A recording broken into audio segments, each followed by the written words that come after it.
Shalom, salam sejahtera untuk kita semua. Kita kembali akan mendengarkan sapaan Sabda Tuhan di hari ini, hari Jumat tanggal 7 Mei 2021. Sebelumnya mari berdoa. Ya Tuhan, kami hendak mendengarkan firman-Mu. Bimbinglah kami dengan Roh Kudus-Mu untuk kami dapat mengerti, menghayati, dan kami dapat menjadi pelaku firman Tuhan. Kiranya firman Tuhan menjadi pedoman di sepanjang kehidupan kami. Firman-Mu memberikan pedoman arah untuk kami melangkah. Inilah kami anak-anak-Mu ya Tuhan. Bersabdalah kepada kami telah sedia untuk mendengar. Amin. Bacaan Alkitab terambil dari Hosea pasal 5 ayat 1 sampai dengan ayatnya yang ke-7 yang mengatakan, "Dengarlah hai para imam, perhatikanlah hai kaum Israel, dan pasanglah telinga hai keluarga raja. Sebab mengenai kamulah penghukuman itu, karena kamu telah menjadi perangkap bagi Mispa, dan jaring yang dikembangkan di atas gunung Tabor, dan lobang yang dikeruk di lembah Sitim. Maka aku ini akan menghajar mereka sekalian. Aku ini mengenal Efraim, dan Israel tidaklah tersembunyi bagiku. Sebab engkau telah bersinah hai Efraim, dan Israel telah menajiskan diri. Perbuatan-perbuatan mereka tidak mengizinkan mereka berbalik kepada Allah mereka. Sebab roh persinahan ada di antara mereka, dan mereka tidak mengenal Tuhan. Kecongkakan Israel menjadi saksi terhadap dirinya sendiri. Efraim akan tergelincir jatuh oleh kesalahannya sendiri, dan bersama-sama mereka juga Yehuda. Dengan korban kambing, domba, dan lembu sapinya mereka akan pergi untuk mencari Tuhan, tetapi tidak akan menjumpai Dia. Ia telah menarik diri dari mereka. Mereka telah berkhianat terhadap Tuhan, sebab mereka telah memperanakkan anak-anak yang tidak sah. Sekarang pembinasa akan memakan habis mereka dan ladang mereka.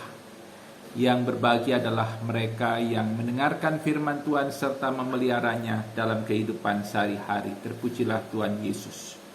Saudara-saudara yang dikasihi Tuhan, kalau kita membaca ayat 3, di situ dikatakan, "Aku ini mengenal Efraim, dan Israel tidaklah tersembunyi bagiku."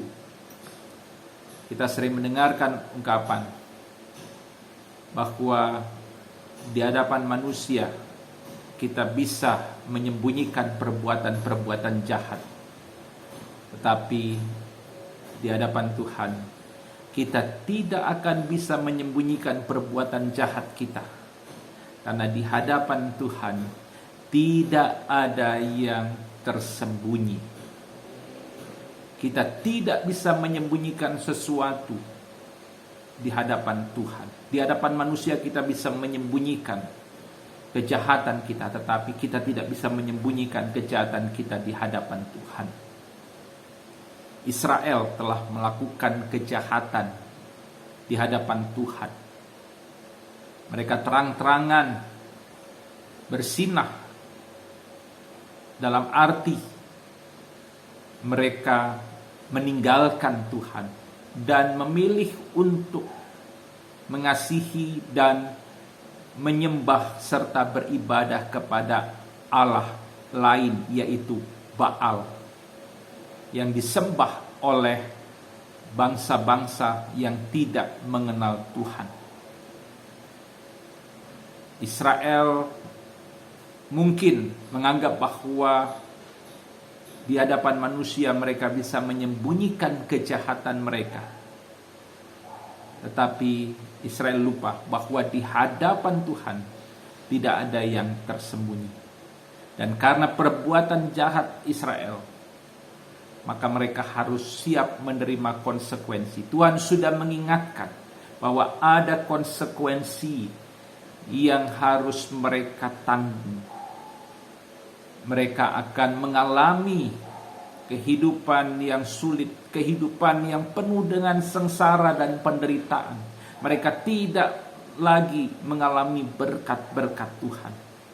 Mereka akan jatuh, mereka akan hancur, Dan dikala itu terjadi, mereka berusaha mencari Tuhan, tetapi mereka tidak akan mendapatkan Tuhan. Kenapa? Karena mereka telah berkhianat terhadap Tuhan.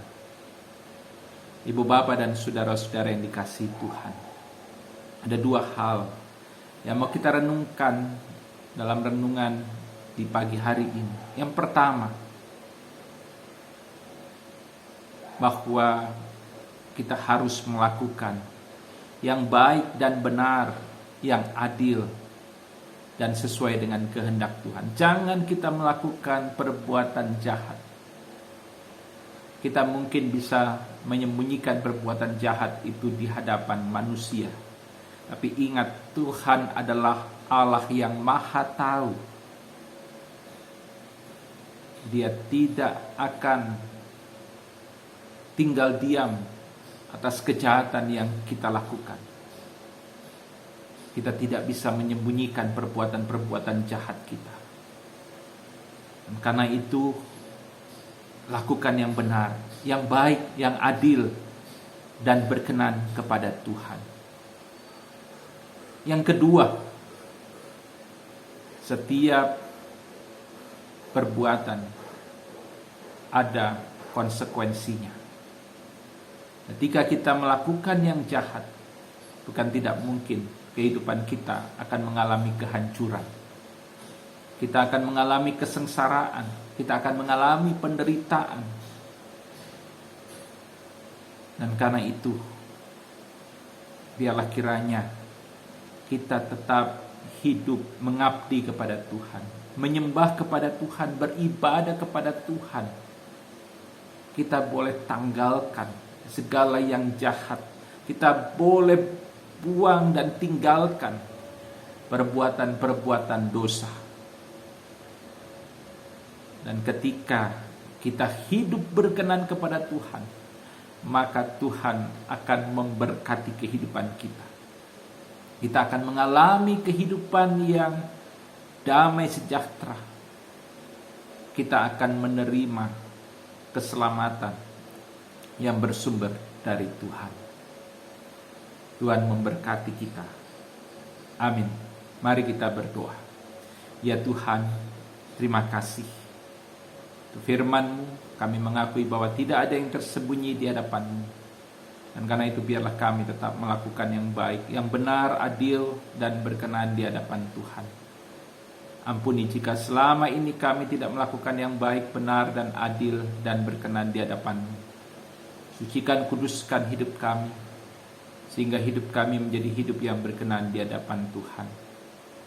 Biarlah kiranya kami boleh Engkau berkati dalam hidup kami. Karena kejahatan akan membawa kepada kehancuran.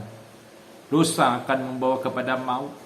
Dan biarlah kami boleh meninggalkan kejahatan dan dosa. Dan kami melakukan segala perintah, firman, dan juga ketetapan-Mu. Terima kasih Tuhan, inilah doa kami. Kami mohon Tuhan beserta kami, Tuhan menjaga melindungi kami. Tuhan jauhkan dari kecelakaan, bahaya, petaka, bencana, dan penyakit. Tuhan kiranya lindungi kami. Dan kiranya Tuhan memberkati langkah-langkah hidup kami. Dalam nama Tuhan Yesus kami berdoa. Amin. Selamat pagi, Tuhan Yesus memberkati.